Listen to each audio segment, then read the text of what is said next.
नीता नगरी is brought to you by My Store Hub, her store online. Cooker की अगली city से पहले ना ये ढाबा ऑनलाइन कर देना है।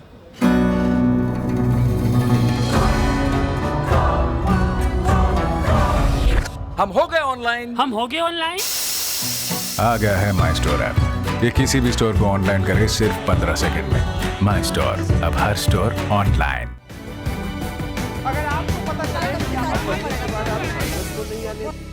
इस बार नेता नगरी की शुरुआत एक शिकायत से हो रही है। इस बार संसद का शीत सत्र नहीं होने वाला है। कुछ ही दिनों पहले जब किसान कानून जो पास होने वाले थे तीनों, तब हमने देखा कि सत्र पूरा चलता है, उसमें क्वेश्चन आवर नहीं होता है लेकिन सत्र चलता है, डिस्कशंस होते हैं और वो जिस भी तरह होता है वहाँ पे सरकार देश की नीतियों को पास कराती है अपनी सुविधा से, अपनी उसके जो मत होते हैं उनके साथ। लेकिन अब जब वो सारी चीज़ें विवादों में हैं तब आप संसद का सत्र नहीं देखते हैं। और ये सिर्फ केंद्र के बारे में नहीं है, कई राज्य ऐसे हैं जिन्होंने अपने अपने सत्र या तो नहीं किए हैं या तो उन्होंने एक दिन में आधे दिन में निपटाए हैं।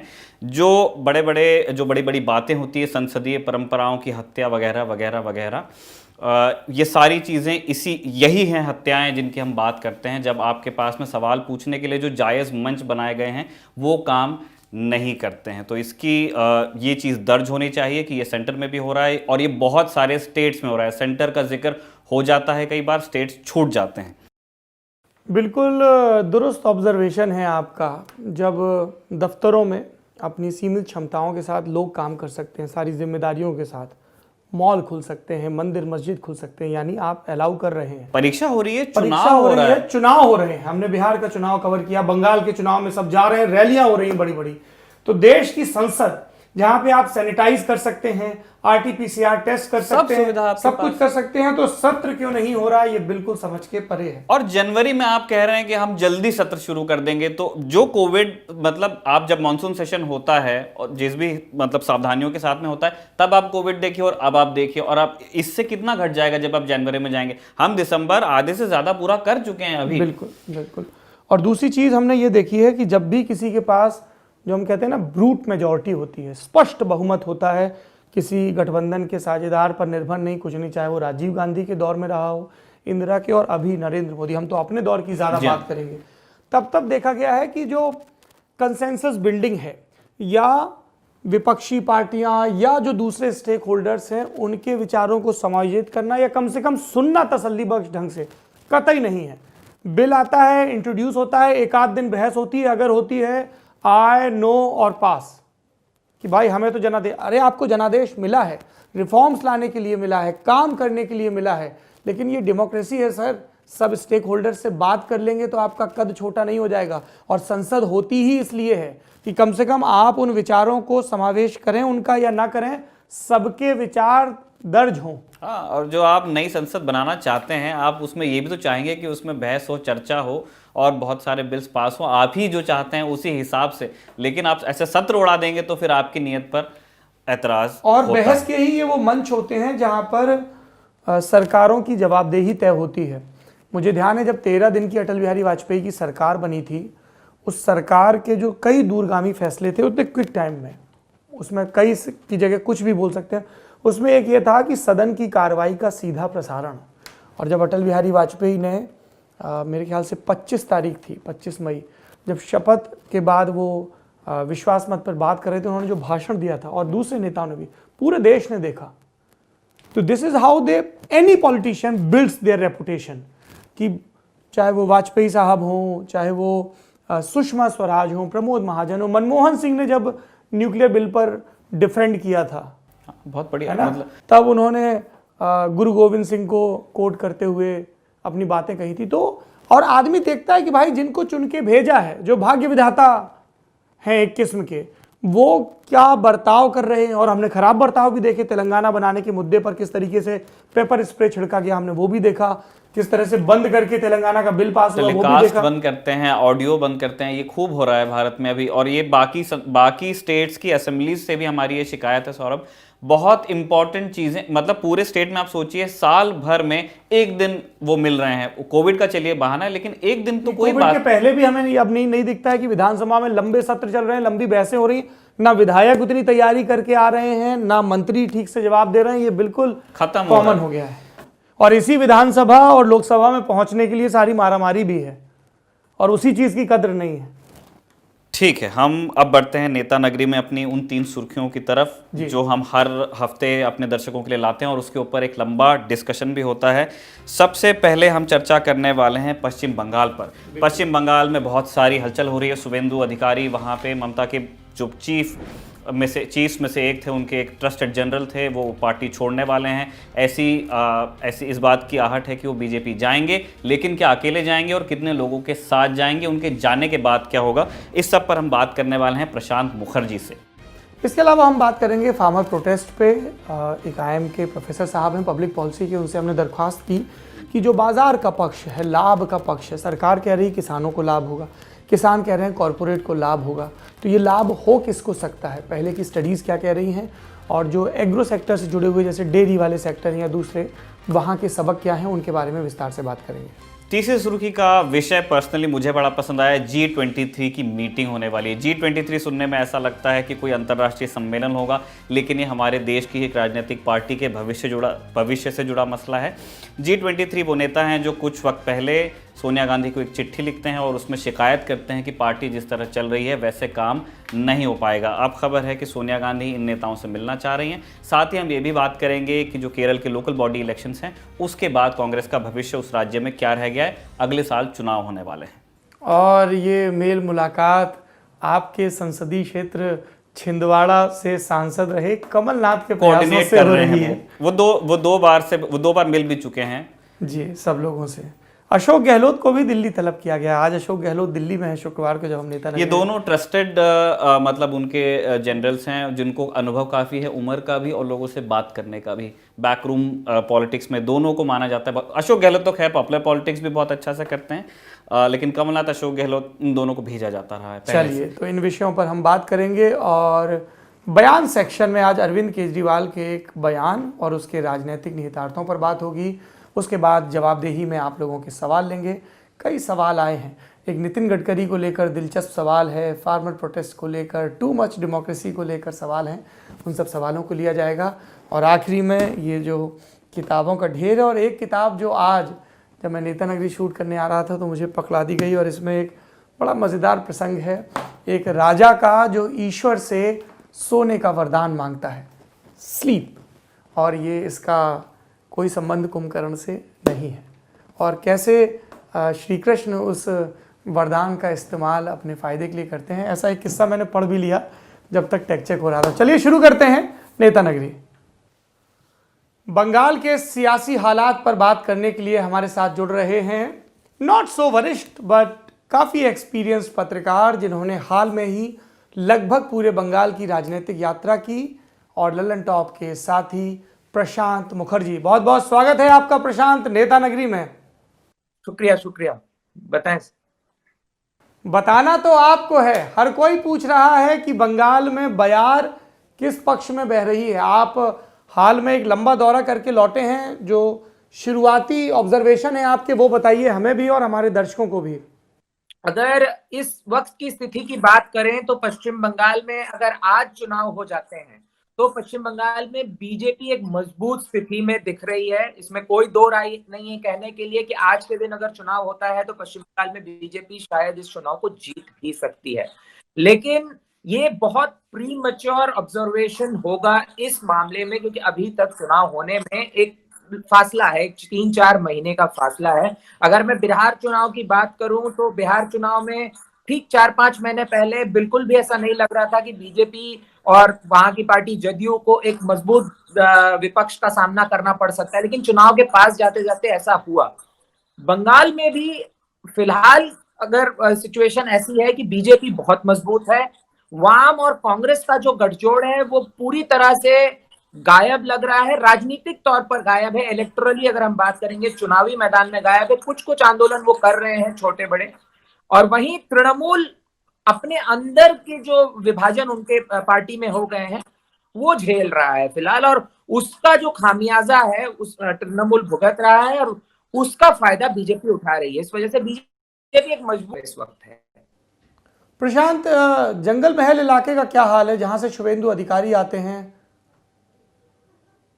शुवेंदु अधिकारी जिस इलाके से आते हैं वो जंगल महल से लगा हुआ इलाका है। पूर्व मेदिनीपुर, पश्चिम मेदिनीपुर का जो पूरा इलाका है, वहां पर बहुत उथल पुथल पार्टी के अंदर हुई है। पार्टी के अंदर सिर्फ अधिकारी ही नहीं, कनिष्क पांडा जो एक तरह से पार्टी को वहां पर पार्टी की कमान संभाले हुए रखे थे, वो चले गए हैं। दुलाल मंडल जो पार्टी के एक और मजबूत नेता उस इलाके से हुआ करते थे, वो भी बागी तेवर दिखा रहे हैं। तो जितनी इन तृणमूल जैसी पार्टी की अगर मैं बात करूं तो ये कोई कार्डर बेस्ड पार्टी नहीं है, और कार्डर बेस्ड पार्टी ना होने की वजह से इंडिविजुअल लीडर्स जो नेता होते हैं, उनके साथ चलने वाले जो लोग होते हैं, उनको इंपॉर्टेंट पोजीशंस पार्टी के अंदर दी जाती है। अगर मैं शुवेंदु अधिकारी की बात मतलब उनके डिटेल के बारे में करूं तो अगर हम इसे नंदीग्राम आंदोलन से देखें, नंदीग्राम आंदोलन में उन्होंने अपने आप को एक बड़े नेता के तौर पर एस्टैब्लिश किया, और साल 2016 में जब ममता बनर्जी दूसरी बार चुनाव लड़ रही थी और 5 साल के परफॉर्मेंस के बेसिस पे वो चुनावी अपने एजेंडे को लेकर आई थी, उस समय शुवेंदु अधिकारी तृणमूल के नंबर 2 बनकर उभरे एक तरह से। तो शुवेंदु अधिकारी का जो पूरा रीजन है, जिस रीजन से वो आते हैं, पूर्व पश्चिम मेदिनीपुर का इलाका, वो पश्चिम बंगाल के उन 150 सीटों में से आता है जिसकी आबादी बहुत घनी है और जहां पर तृणमूल बहुत मजबूत रही है।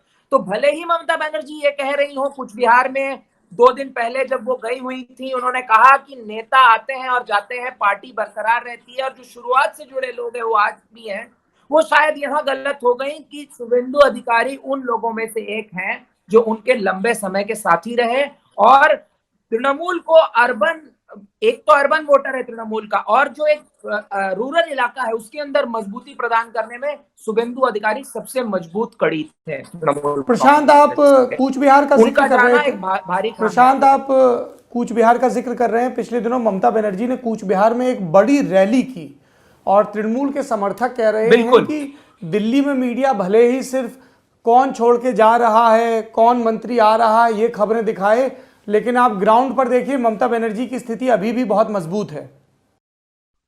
मैं कूच बिहार का जिक्र इस तरह से भी करना चाहूंगा कि कूच बिहार नॉर्थ बंगाल का हिस्सा है, और पूरे नॉर्थ बंगाल के अंदर अगर मैं चिकन स्नैक को उससे दूर रखूं और बताने की कोशिश करूं तो एक तरफ जो पूरा पहाड़ी इलाका पड़ता है और दूसरा तरफ कूच बिहार का इलाका पड़ता है।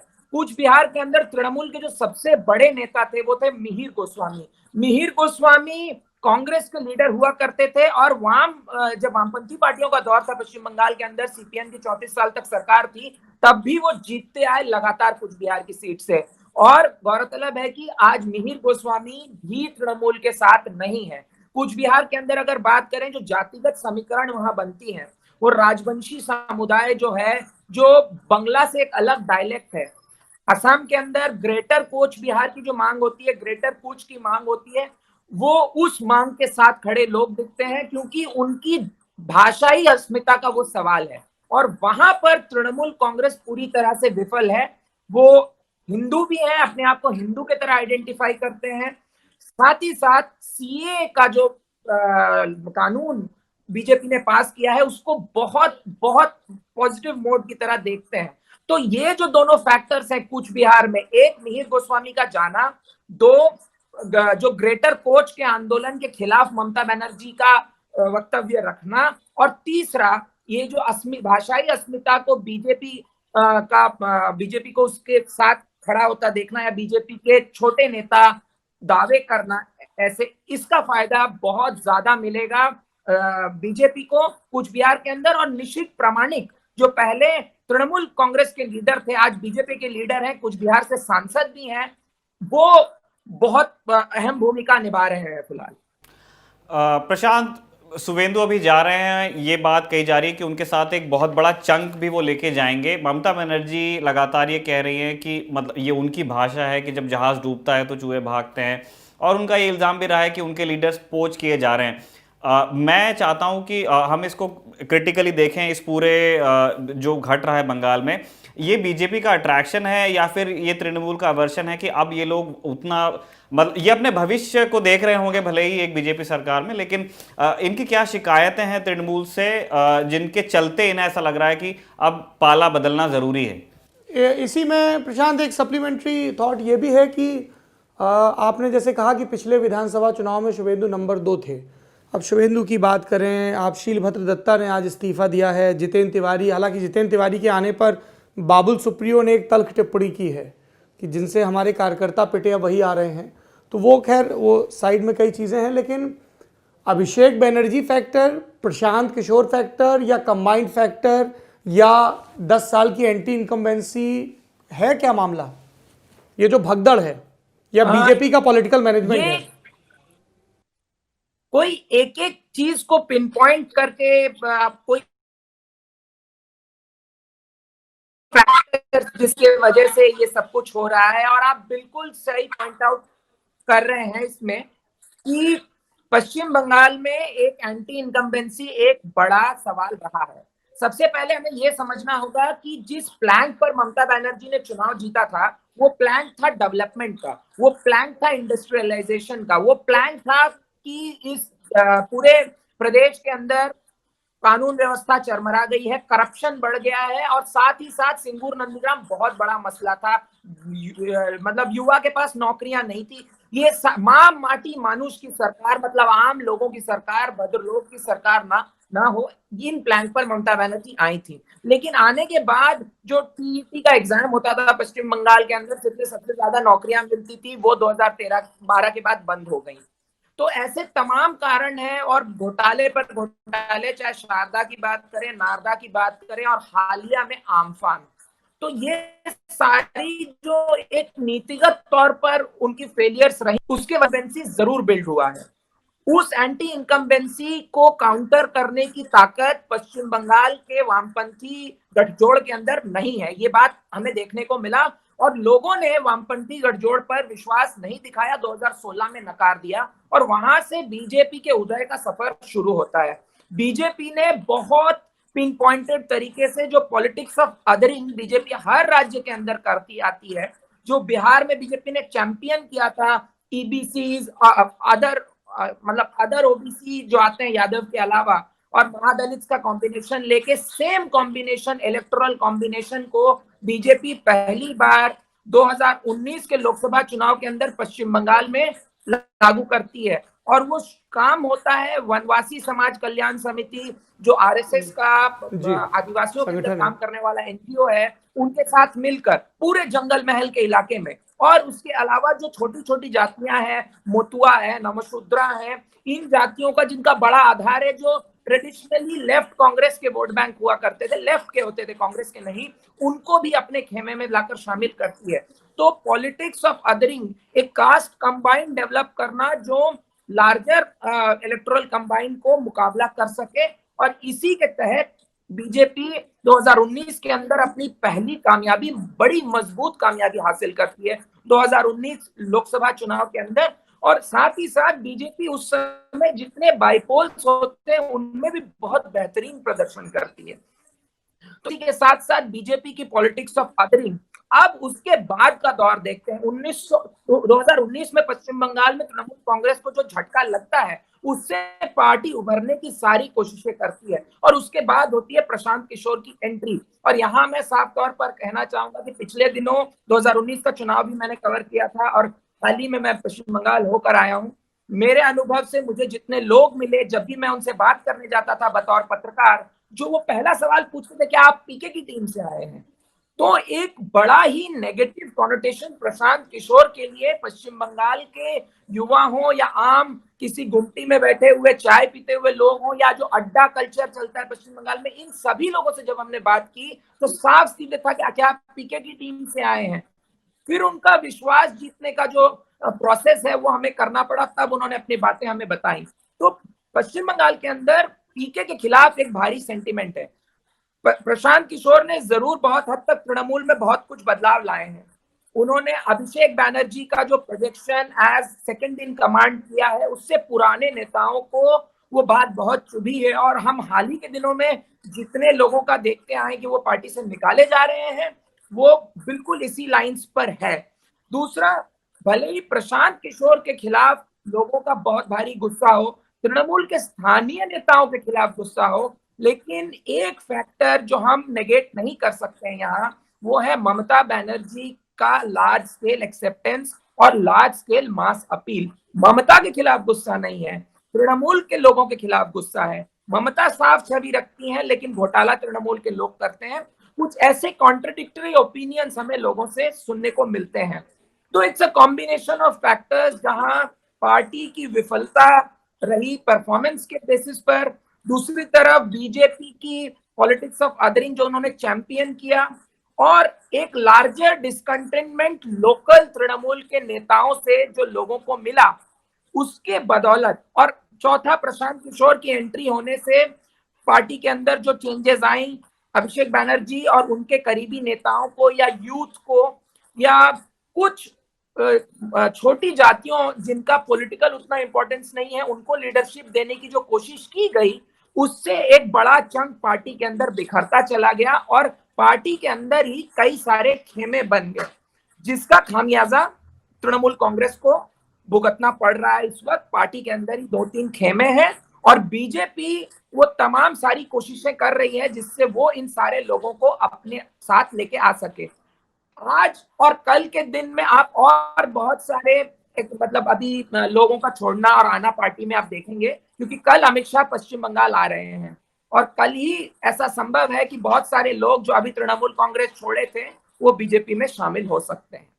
प्रशांत, मैं ये जानना चाह रहा था कि कुछ लोग तो बीजेपी के मतलब आप ये कह सकते हैं कि उनकी मैन टू मैन मार्किंग वाली जो प्लानिंग होती है स्टेट के लिए उसका हिस्सा थे। मुकुल रॉय, शुभेंदु ये जा रहे हैं और आप बता भी रहे हैं कि कल वो प्रोग्राम हो सकता है। इनके बाद क्या कोई हाई वैल्यू टारगेट्स हैं टीएमसी के अंदर जिनको बीजेपी अपने पाले में चाहती है इससे पहले कि इलेक्शंस का माहौल बिल्कुल गर्म हो जाए? जब आप निखिल का ये सवाल सुन रहे हैं तो याद रखें कि निखिल हमारे डिफेंस मामलों के एक्सपर्ट हैं, रखवाले नाम का प्रोग्राम करते हैं, इसलिए इनकी भाषा पर ध्यान दीजिए। High value target. जी प्रशांत, योर कॉल। तो टारगेट बहुत महत्वपूर्ण है। इस समय बीजेपी के पास जो सबसे बड़ा चैलेंज है वो है 16,283 जो बूथ है पश्चिम बंगाल में, इलेक्टोरली कैसे जो जनसमर्थन बीजेपी को मिल रहा है उसको इलेक्टोरली कैसे कन्वर्ट कर सके। तो इस इलेक्टोरल कन्वर्शन के लिए किसी भी पॉलिटिकल पार्टी को जो सबसे बड़ी जरूरत होती है वो है बूथ लेवल पे कार्यकर्ताओं को जुटाने की। वो टारगेट आगे के दिनों में बनेगा। बीजेपी बहुत साफ सीधी नीति से, क्योंकि मैंने आपको पहले ही बताया कि तृणमूल कांग्रेस कोई कार्डर बेस्ड पार्टी नहीं है। कांग्रेस के पूर्ववर्ती नेता, लेफ्ट के पूर्ववर्ती नेता ने मिलकर तृणमूल कांग्रेस को बनाया है और कुछ जो उनके पुराने लोग थे।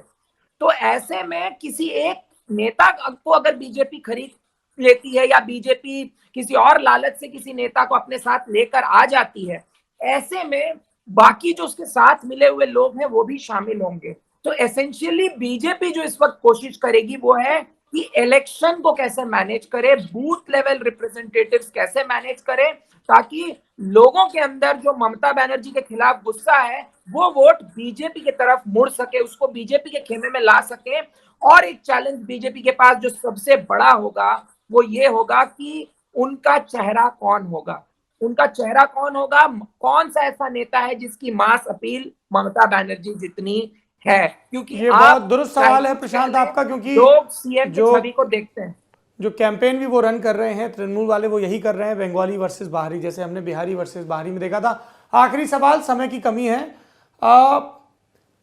एजेंडे के हिसाब से देखें, ये तो नेताओं की आवाजाही हो गई, नैरेटिव, एजेंडा, मुद्दे, क्या वहां पे गढ़े जाने की कोशिश हो रही है? वोटिंग पैटर्न क्या रहेगा? क्या रिलीजन और कास्ट के बेस पे रहेगा, गवर्नेंस पे रहेगा, इन सब का मिक्सअप रहेगा? क्या नैरेटिव बनता दिख रहा है एज ऑफ नाउ?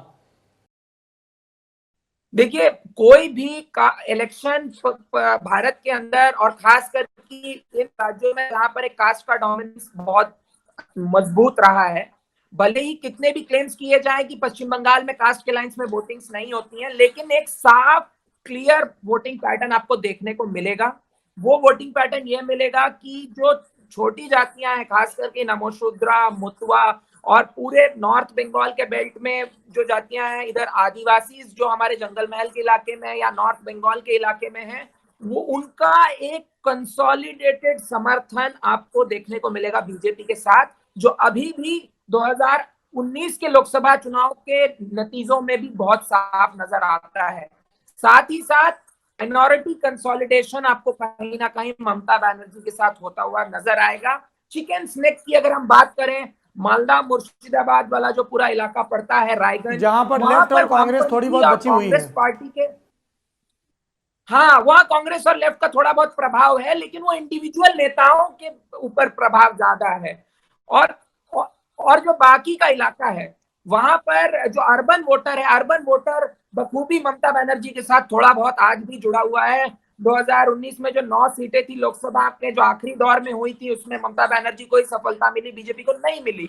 तो एक अर्बन पैटर्न भी मिलेगा, एक कास्ट पैटर्न भी मिलेगा, और माइनॉरिटी कंसोलिडेशन ममता बनर्जी के साथ होता हुआ दिखेगा। कुल मिलाकर ये कह सकते हैं एक बहुत ही रोमांचक चुनाव पश्चिम बंगाल में होने जा रहा है। एक कड़ा बिल्कुल, मुकाबला और ममता उस बनर्जी इस बार रोमांचक बीजेपी चुनाव से फेस की करेंगी। सारी जानकारियां लल्लन टॉप अपनी चुनावी यात्रा, मुख्यमंत्री सीरीज, जमीनी हकीकत, इन सब के जरिए पहुंचाता रहेगा। प्रशांत, आप हमारे साथ जुड़े नेता नगरी में, बहुत बहुत शुक्रिया। बहुत मज़ा आने वाला है बंगाल में, दोनों तरफ से ज़ोरदार तैयारी है, हम लोगों को भी तैयारी चालू कर देनी चाहिए। एक चीज़ मतलब जो होते होते रह गई डिस्कस, मैं समझना चाह रहा था कि जब जब ये टू टेक टाइम पे कंक्लूड हो जाएगी, फिर उसके बाद मामला हो जाएगा कि नहीं एक ये टीम ये है, ये टीम ये है, उसके बाद ममता बनर्जी के पास कौन बचेगा? क्योंकि बंगाल एक आकार के हिसाब से थोड़ा छोटा हो सकता है, पर बाय पॉपुलेशन वो एक बड़ा ही स्टेट है। तो आप हर किसी को आप ऐसे अटेंड नहीं कर पाएंगे। एक ममता बनर्जी कितनी रैलियाँ करेंगी, तो उनके पास में ऐसे कौन लोग होंगे जिनको वो फील्ड करेंगी? देखिए, इसके दो चीज़ें हैं कि एक जो सेकेंड होता क्या है ना कि हर ज़िले में एक नेता का प्रभुत्व होता है। आप एमपी में भी देखेंगे, एक बड़ा नेता होता है ज़िले में या 2-3 ज़िलों में, और बहुत सारे कंटेंडर होते हैं, तो उन कंटेंडर्स के लिए मौका है। एक चीज़ ये है, और दूसरी चीज़ ये है कि अगर मान लीजिए ये जो नेता जा रहे हैं, इनके खिलाफ एंटी इनकम्बेंसी हुई, जैसे हमने लोकसभा और विधानसभा चुनाव हम लोग देखते हैं कि साहब शिवराज ठीक हैं या फलाने ठीक हैं, जो भी नीतीश ठीक हैं, है ना, या गहलोत ठीक है, लेकिन यहाँ इसको, इस विधायक को सबक सिखाना, ये सांसद को जिताना, तो इस तरीके के कई कॉम्बिनेशन रहेंगे। दूसरी चीज़, वोट कैचिंग एबिलिटीज़ की बात देखें तो उनके पास ममता बनर्जी ही है, और वही उनका ट्रम्प कार्ड भी है ना। वो जो कहा ना, उन पर पर्सनली कोई इल्ज़ाम नहीं लगा, सरकार पे बहुत सारे इल्ज़ाम लगे हैं, तो ये देखना है कि ममता इसको कितना इमोशनल बना पाती हैं, कितना सेल कर। और ये बहुत क्लोज तो है ही। बीजेपी की चिंता यही थी कि बूथ लेवल पे कैसे लड़ेंगे। मान लीजिए वोटर है भी और वोटर को लौटा दिया गया, जैसे कि हम कई सुनते हैं पंचायत चुनाव में, लोकसभा चुनाव में कई इस तरह की बातें सुनी, तो उसको काउंटर करने के लिए हो रहा है कि हर जिले या हर इलाके से कुछ एक बाहुबलियों को लेके आया जाए, पर एक मोमेंटम बनता है इससे। अब दिक्कत वही जो चीज़ प्रशांत बोल रहे थे कि जो कोलकाता और उसके आसपास का जो सबसे ज़्यादा डेंसली पॉपुलेटेड इलाका है, जहाँ लोकसभा में ये डेंट नहीं मार पाए थे आखिरी दौर में, वहाँ कैसा परफॉर्म करते हैं, खेल वहाँ पे है।